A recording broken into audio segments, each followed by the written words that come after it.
Now, Boeing is still working to fix a software issue believed to be related to a fatal plane crash in Ethiopia last month. It was the second crash of a Boeing 737 MAX 8 jet, which led to the grounding of the plane across the world.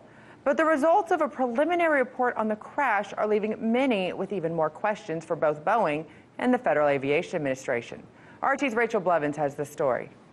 A preliminary report has been released from the investigation into a deadly plane crash in Ethiopia last month, and it reveals that the crew on board the Boeing 737 MAX aircraft did everything in their power to keep it from crashing, but they were not able to overcome the mechanical problems.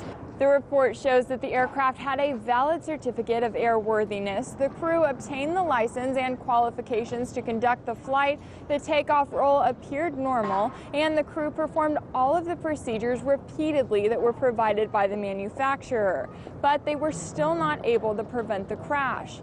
During a press conference, Ethiopia's transport minister confirmed that the problem appears to be with the plane's flight control system. She called for Boeing to review the system and for aviation authorities to verify that review. As we have reported, a number of pilots here in the U.S. have raised concerns about the Boeing 737 MAX in recent months. Both the crash in Ethiopia and a deadly crash in Indonesia in October involved mechanical problems that occurred minutes after takeoff, causing the plane to nosedive. Pilots who submitted their stories to an anonymous federal database said they experienced similar problems and they struggled to gain control of the aircraft again.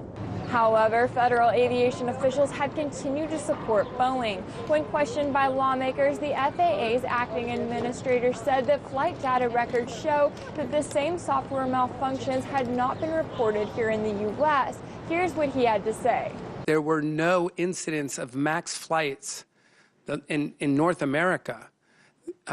There was no incident of this happening. Now, when I say that also that the pilot reports that Senator Blumenthal mentioned earlier, the ASRS or the NASA reports, I personally read, there were 24 of them. I read every one of them. Reports have also revealed that the two planes involved in the deadly crashes were not equipped with key features that could have helped the pilots when the flight system started malfunctioning.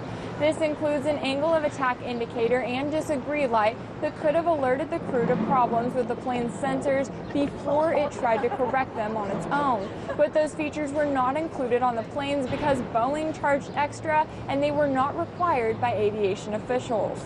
As the investigations into the deadly crashes continue, Boeing claims that it has a software update that will make the planes easier to control. But it could be months before those updates are approved by the FAA. And for now, the Boeing 737 MAX aircraft remains grounded around much of the world. In Washington, Rachel Blevins, RT.